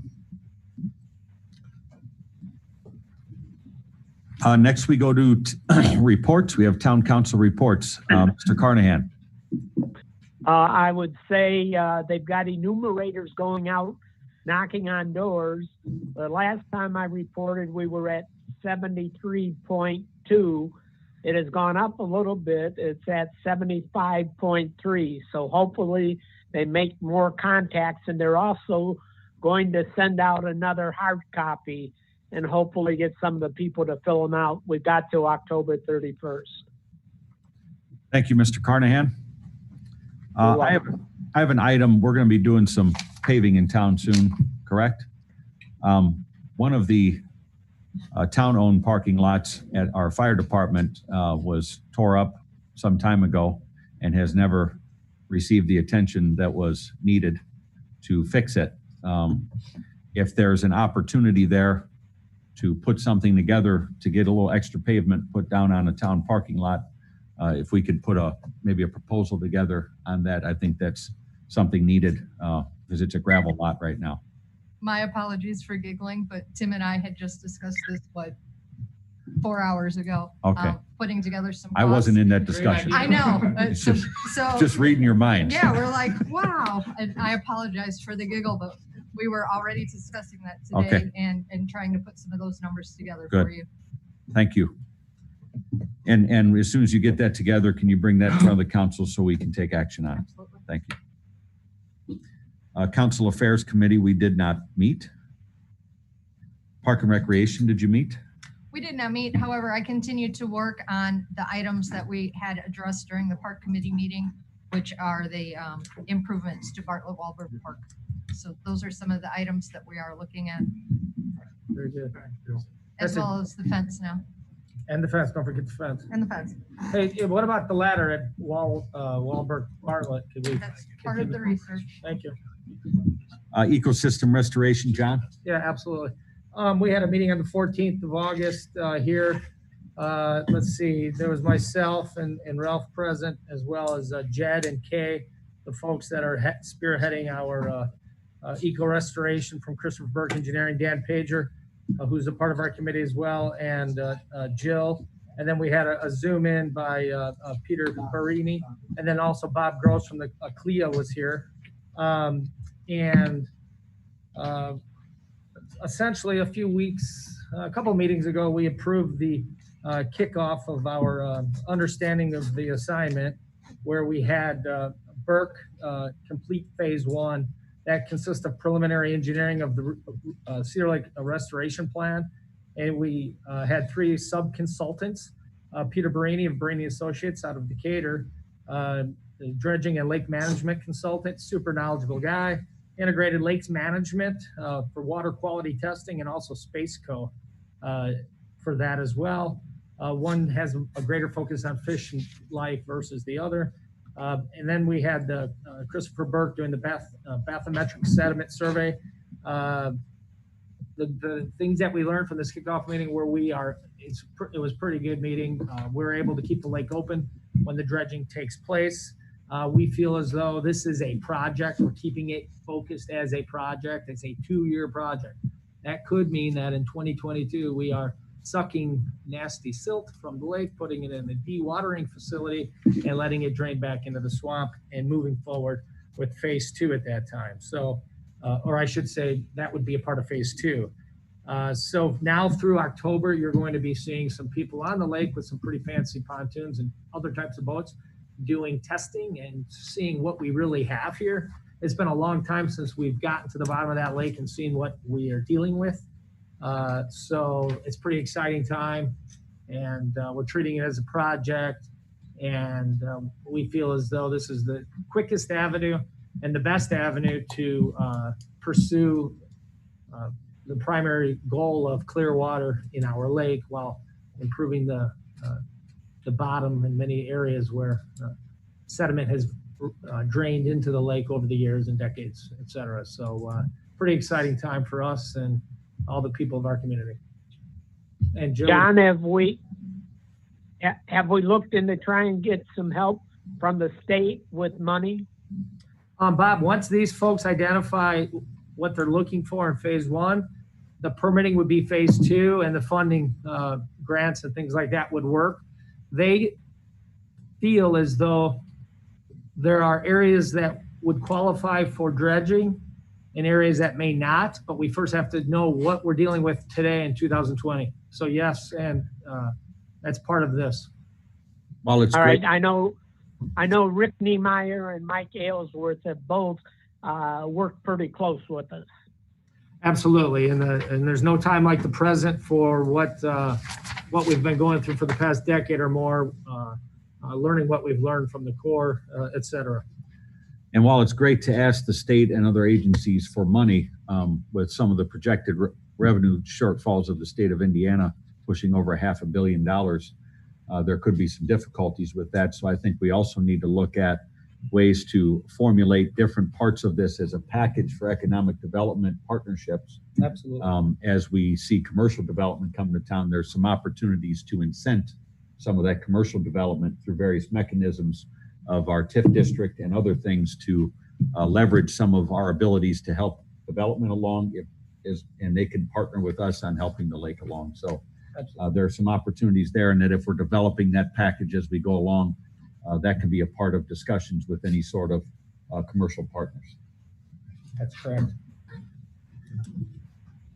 Any other Council, questions or comments? If I could back up the report that John just gave you, Integrated Lake Management was actually out today, starting on that water depth, sediment, and water quality testing. Oh, well. So these 3 companies are anticipated to be out over the next week and a half on the lake. So I just wanted to let you know that this has started, what we had discussed last week. Two of the 3 of them were on the water today. Towards the end of this phase 2, I wanted to add that there will be a stakeholder meeting. So I would say that would be next spring. Isn't that correct, Jill? Correct. So we'll probably need quite a large facility to do that. Hopefully this COVID thing is passed. Maybe the Hanover Auditorium or somewhere like that, where we can have a stakeholder meeting where we inform the residents of what's going on. That's great, yeah. Keep up the good work. There's a lot of momentum now. Yep. Awesome. Any stormwater project updates? Continuing to work on those projects. At the last Stormwater Board meeting, it was determined that some of these smaller projects that we would outsource to some of our stormwater contractors, putting a couple of those projects together so they're not just coming out for the little onesies and we're losing money on mobilization, having a couple of those projects together. So Don and staff are working on those projects, putting them together, maybe doing those projects twice a year. So some of those capital projects where we would need those improvements. The Stormwater Committee is meeting this Thursday. We meet traditionally on the Thursday before the Tuesday Stormwater Board meeting, which will occur next week. The Woods of Cedar Creek project went out for the quotes to our local contractors and landscapers, and that project is currently being scheduled. So that's been a year and a half plus in the making. So that project will be occurring soon. Thank you. Town Attorney, Already done. Executive session. Clerk Treasurer. Continuing work on the 2021 budget. I also wanted to report to you all that on July 31st, we were fortunate enough to receive an additional tax distribution from Lake County. Executive Order 2021 established the waiver of the penalty period for property taxes. So for Cedar Lake specifically, some of our property taxes payments were delayed. Lake County was generous enough to give us our distribution on July 31st. So that was an additional, a little over $260,000 that went between our levy funds, general CCD, redevelopment general, and one redevelopment bonds and a lease purchase bond. So it helps with our cash flow. Can I ask that when O.W. Crone is brought in to start the process of the budget assistance and the different various points of that they're going to be working on, that we bring our Council Affairs Committee in so we can participate and learn with you to make sure that we are all on the same page, working with our department heads and working with your department as well, and our consultant, so we're all speaking the same language as we go through the budget process and give reports in public meetings. Sure. Thank you. Town Administrator. Council, I wanted to report at last night's redevelopment commission meeting. 3 more facade grants were awarded, bringing the award of facade grants to $68,246.50 for fiscal year 2020. The redevelopment commission had budgeted $100,000 for this project this year, so there is still just under $32,000 available in grants. So encourage the business owners within the TIPS district to apply for the funding. So just to kind of give you a big picture, I sit on the redevelopment commission, and one of the goals that we set for this year was to have grants in that 20% range. So you have $5 of private money leveraged against $1 of public money. And being that those things are in a TIF district, that helps the assessed value of that TIF district and grow the increment. The eventual goal is to create something that's somewhat self-sustaining, that the investment creates the increment that supports the program and grows the program. So more and more people are utilizing this kind of engine to see our entire TIF district and commercial district improve by reinvesting those tax dollars right back into it. So this is a program that we kind of planted the seeds on, and so far it's having great success. Mr. Kubel is one of them who has utilized the grants and done some tremendous facade work to the plaza there across from Dairy Bell. And so it's been a great success, and we hope that we utilize all the funds this year, and next year we start to see that growth continue to take place. And one more item to report on the 133rd and King intersection improvement project continues to stay on track for a letting in February, with construction anticipated next summer, so July of 2021. Director of Operations. I guess I just have one question. What do you guys think about spending a little bit of money on some signage for the census? I noticed Maryville and Crown Point, and a lot of people have some, don't be a zero, fill out the census. I mean, they got some stuff, community awareness things that, I noticed in surrounding communities, but I don't know, if that would be something to help get us from the 75. This is a once in 10-year chance to try to. Maybe we just reenact a newsletter and put it plastered on that. Yeah, That's something. I mean, I direct noticed, Maryville, and a lot of people have some signage around that people notice, what I mean? I don't know if it's just a slogan or something to make people think about it, see it at the grocery store, see it somewhere to remember to fill it out. Let's ask Mr. Census. The town of Sherrville saved all their 2010 banners and just took the 2010 number off and put 2020 on there, and they're scattered all over town. But we just use 2 4x8 corrugated cardboards, and we utilize them in parades and put them on Hanover Township and the town. But I think the newsletter would probably be a good idea, the next newsletter, to have just one front of it, how important this is that these people fill this out.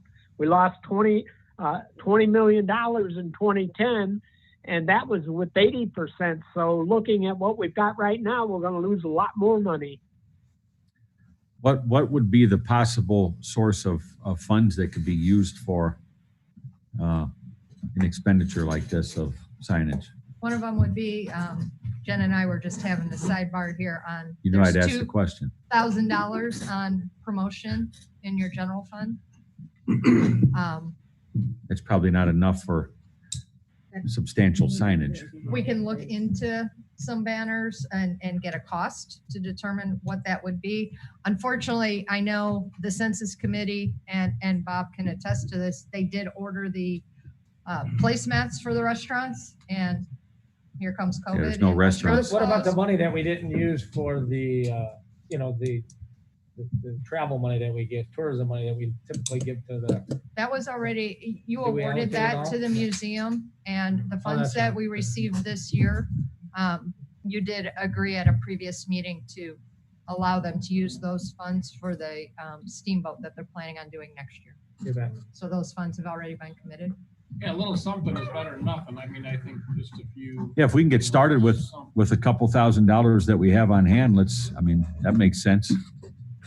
What about the political signs that people use? Could we get some of those signs made up and stake them around in different neighborhoods? Yeah, those are cheap signs, so that makes some sense. The more That was more you was see, the better. suggested by our committee. Okay. So if Tim, if you can collaborate a little bit with Jill and Yeah, I just think, going to other communities and seeing, I notice them, so I think maybe it might. Bob, would you participate in some conversations with our staff to maybe get the right language on that you'd like to see on those signs, and we can utilize that promotion line item, and that's what it's really there for. All right. Get those things rolled out. Will do. Thank you. Anything else from Director of Operations? Nothing, thank you. Chief Fisher. In your packets, you received the incidents and calls for service for the month of July. As you can see, we had 870 total calls for service for the month of July, for a total of 5,097 calls this year. If you look through the rest of the package, see that 124 state citations were issued, 186 state warnings were issued, 20 ordinance violations, citations, and 36 warnings were issued. For total citations, 885 for the year and 1,177 warnings for the year.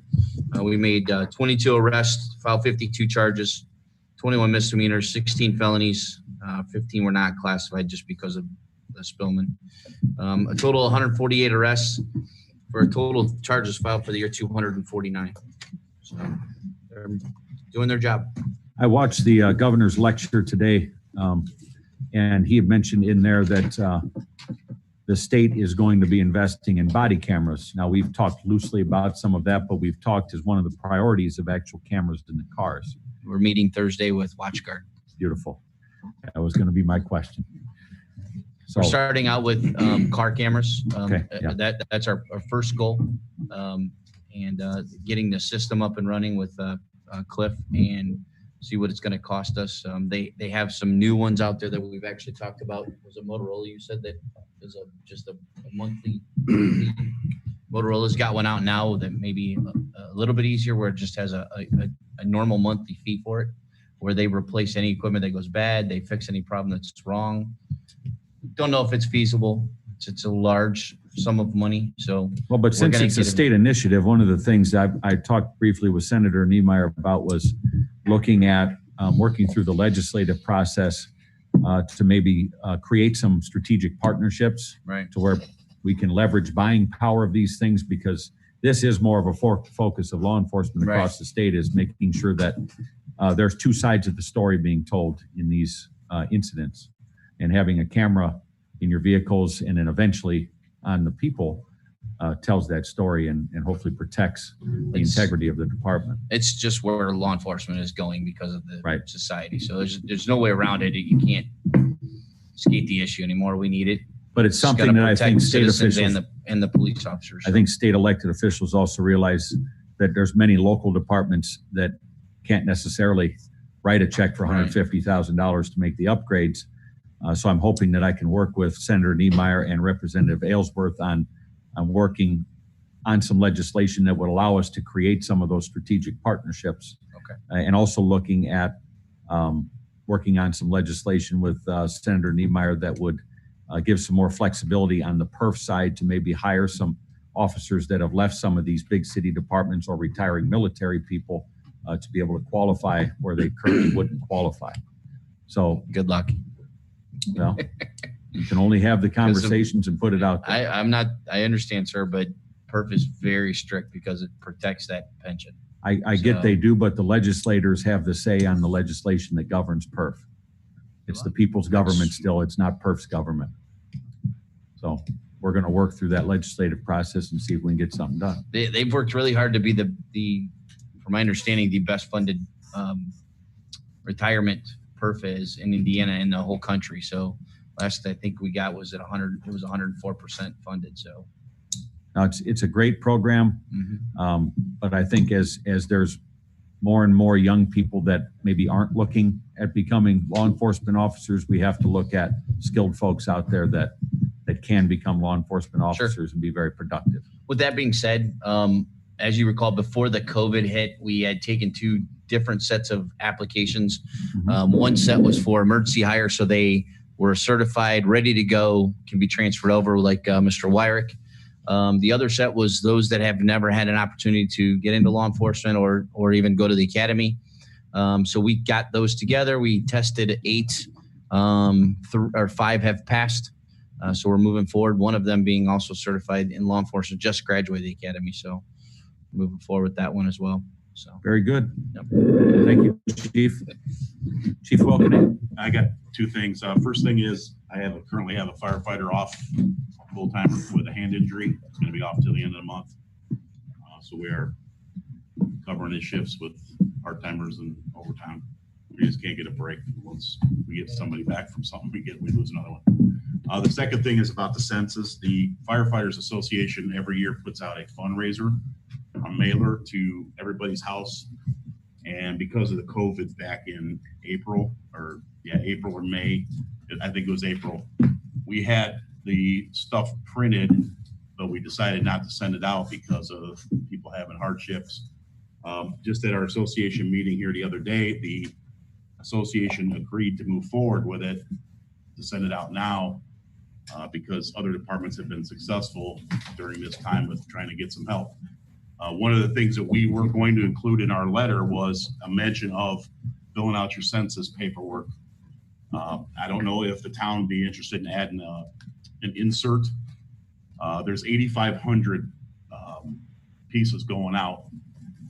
We just found that from April till now, there was another 167 added in Hanover Township / Cedar Lake, town of Cedar Lake / unincorporated Hanover Township.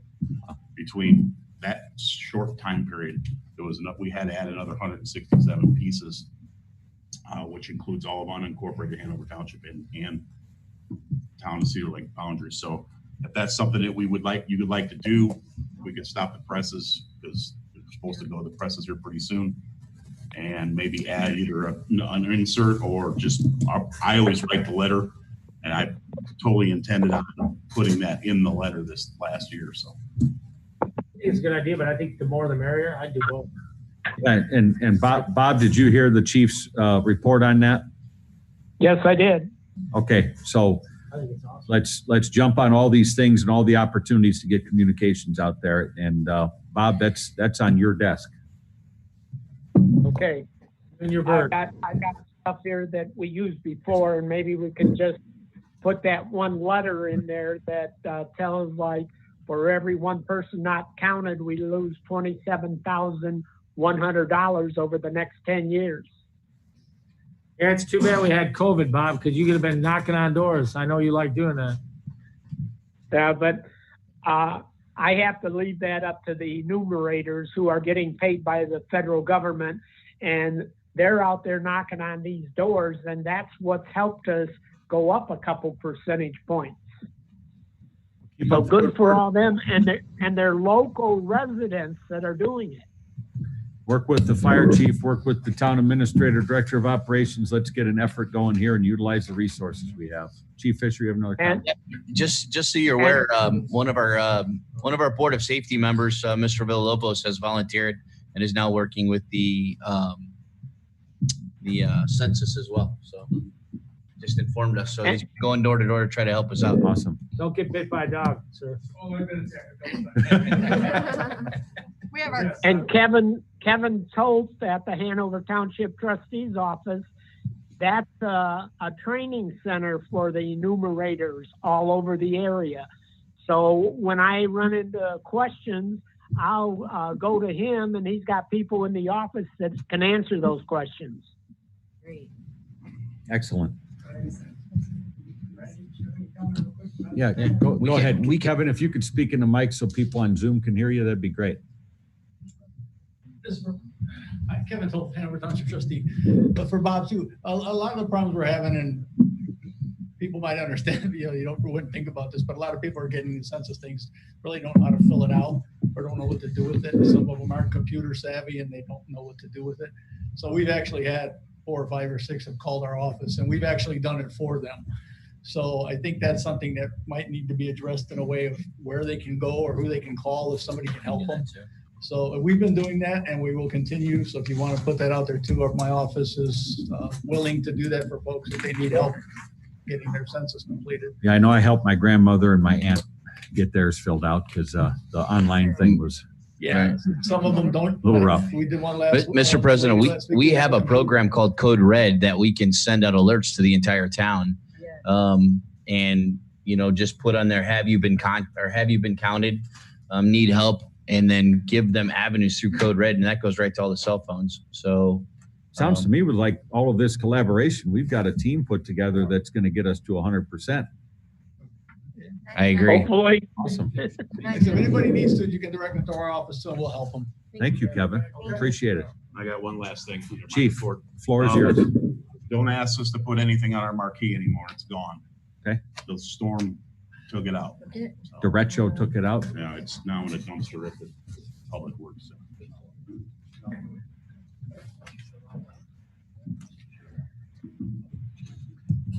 Next, well, we had one item, Cedar Lake Police letterhead, Chief Fisher.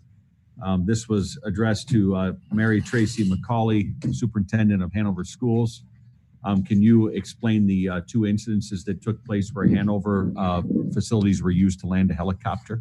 I will explain it, but to be honest with you, Chief Wilkening did most of the work. So I'm just, well, it was written on your letterhead. Yeah, I wrote it out just as a recommendation. So I am sure that you guys have seen the 2 UCAN landings at the high school this last week. I have to give big praise to the fire department and my police officers for the work that they've done, saving the lives of 2 individuals. I just felt it necessary to send a thank you to the superintendent of Hanover Schools for allowing us to take over their parking lot for about 35 minutes or so with a big old helicopter in the middle of it. The letter was addressed to the superintendent, said recently 2 separate emergencies took place in the town of Cedar Lake. Our first emergency, a young male had been accidentally burned while working on his personal watercraft, PWC. It was determined by medical personnel on scene as well as the doctors and hospital staff at Franciscan Hospital that the young male needed to be transported directly to the University of Chicago for life-saving treatment. The second incident took place just 2 days later. And in this incident, a construction worker had a beam fall on top of him during a residential construction. During this emergency response to the incident, it was also determined by the paramedics, actually, and fire personnel. It was determined that the male would need to be sent to the University of Chicago for his treatment as well. On both of these emergencies, our fire department determined that we would need to notify University of Chicago Aeromedical Network, the UCAN, to transport the patients directly to hospital. In both situations, we found that your high school parking lot was the most beneficial and strategic location to land the aircraft with the help of our emergency personnel. In both of these two incidents, we were able to utilize the high school parking lot as a landing zone, thus allowing both patients to be transported to the hospital expeditiously, saving both of their lives. I wanted to thank you on behalf of the town of Cedar Lake, particularly for both the Cedar Lake Police Department and the Cedar Lake Fire Department for your unwavering support during these emergency situations. With the help of our community and Hanover Community School Corporation, we were able to save the lives of 2 individuals whom needed our help. God bless you and your committed dedication to our community. Wonderful. Well, thank you to the Hanover Community School Corp, and thank you to the police officers and especially the firefighters and paramedics that helped to save these lives. That call was made by Chief Scolari on both of those calls, whether or not we should have called the helicopter. And sometimes you look at the patient and you say, you know, do we call or not? Both of these, one of the patients didn't look very bad, but is in critical condition in Chicago right now. So both calls were good. We received feedback from the hospital saying that it was essential that they came to their facility and not transported locally because they were going to end up there anyway. So we cut out the middleman and got them the help they needed immediately. So I have good people, smart people that don't hesitate to act, and that was important in these 2 cases and not many others. So Good job, Pat. I also want to say something about the police officers that were honored here earlier. You know, people don't understand what goes on out there in the streets. We have police officers on the east side of the lake that can get to our incidents quicker. They take different actions to stop the situation from getting any worse. In this particular case, these guys didn't know what they were going to do. This was a gunshot victim, and our people have to stage. We can't even get near the area until the police clear it and render any type of aid they possibly can while they're clearing it. So not only do these 3 cops do a great job, but they literally risk their lives because one of them was rendering aid to a patient while other ones were trying to find the actual other shooter, or if there was other shooters. So you see this stuff on TV, but it happens in our town. And it's amazing to see how well-trained our police and our fire and EMS is and how we work together. Landing that helicopter is not an easy thing to do in a parking lot with a bunch of light poles. The pilots are nervous. I'm very nervous. We're all nervous about that process. So there's a lot of work. We have designated areas throughout the whole town where we land helicopters in different locations. So I just wanted to say that those 2 incidents are just a couple of many that happen every day in this town. So thank you.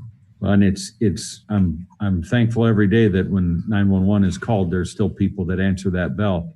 I'm fearful with the tone in the country that answer of that bell could take longer or sometimes not happen if we continue on this path. And kind of segueing into discussions with Kevin here, we have reached out to the town of St. John, and as well as under Kevin's leadership, the Hanover Township Trustee's Office to work on a fire territory between Cedar Lake, St. John, and Hanover. We haven't heard back from the officials in St. John yet.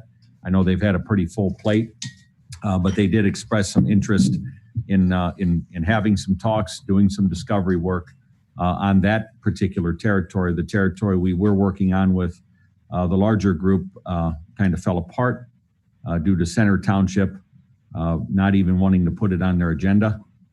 So we have shifted gears, and we're going to be depending on Kevin's leadership to help usher that through the process. So we'll give you updates in a future date, and I would express to the public that while sometimes fire territories can cost residents a little bit more money, We only need to think of incidents like what happened here, of what the cost of not having the right partnerships, the right people, the right equipment in place to save these lives. So I hope that everyone can be productive in our talks, and as we get through the process, hopefully into the public forum part of it, give us some good input and look at ways to solve the problems rather than just protest against the needed growth of our public safety services.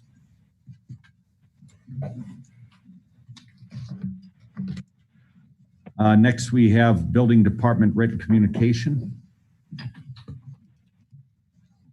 Council, on the back of your packet is the January through July 2020 new permits and alterations report with 125 new home permits issued through July 31st at a value of just over $29 million, 316 alteration permits with a value of just under $4 million, total of 441 permits issued year to date through July, and currently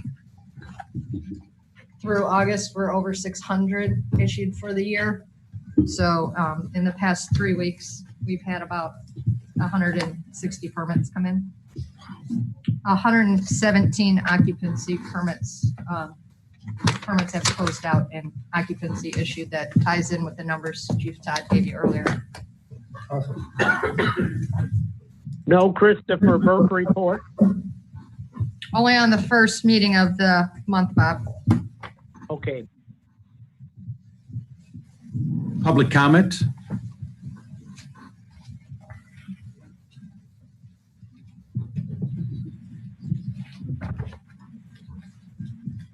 Mary Jo Dixon, 8711 West 132nd Place, Cedar Lake.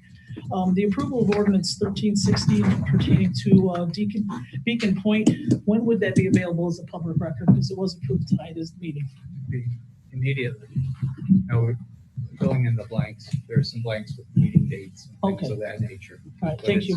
And then as far as the fence is concerned, can you take in consideration that there are some gate openings now, on both sides? And then that main gate up on top, there's a slide gate for emergencies, like when we have Summerfest, we have another access. Yeah, I'm thinking we leave that one and maybe put another pedestrian one, Okay. at least on the front. The problem I see, other than it's very ugly, is the fact that kids jump it to get in. Yeah. So we need to make it more user-friendly. My opinion is we shouldn't have a fence around the park. We have those awesome trees, maybe do like Jane Ball did initially, but I caught a lot of resistance trying to do that. We got a little junior playing soccer out by the road. Yeah. So therefore, we make it small, small enough fence that a kid can't stick his head through, and the soccer ball can't go through, but oak leaves and the sort from blowing around in the fall don't get trapped up against it and look like, what. So Thank you very much. I just want to make sure. These are good points that Mary Joan brings up, though, about the access points, for emergencies, but also for the events that happen on these grounds. Pastor Ken?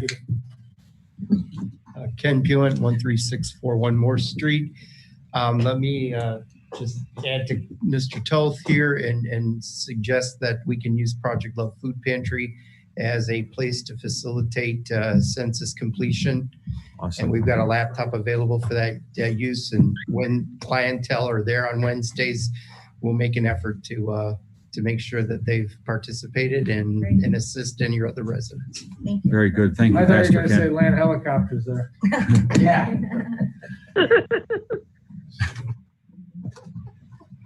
Any other public comment? Any other public comment? Third call. Public comment is closed. I thank everyone for attending tonight. Our next Town Council public meeting will be Tuesday, September 1, 2020 at 7 p.m. This meeting's adjourned.